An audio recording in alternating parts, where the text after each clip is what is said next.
bueno, sale que consciente. Incidencia aquí en una nave, sábado 13 de abril de 2019, son las 12:15.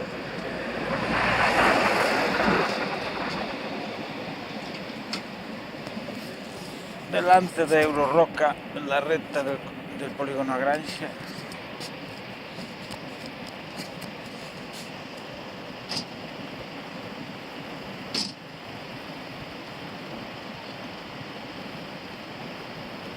Se habrá caído algo.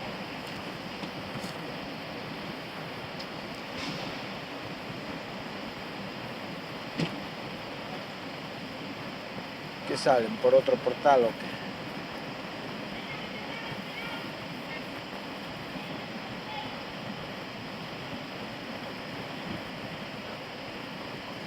Pues debía ser hace un poco, ¿eh?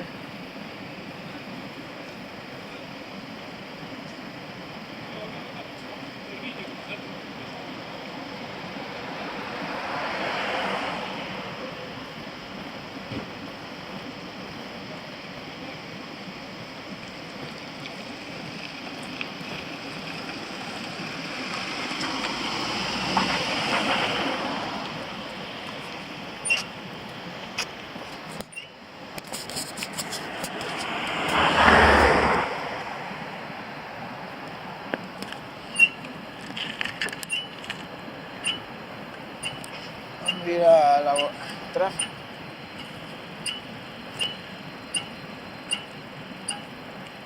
Enfrente de Alonarti en Bases.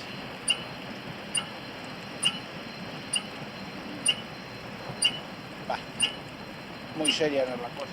No iría tocando la sirena.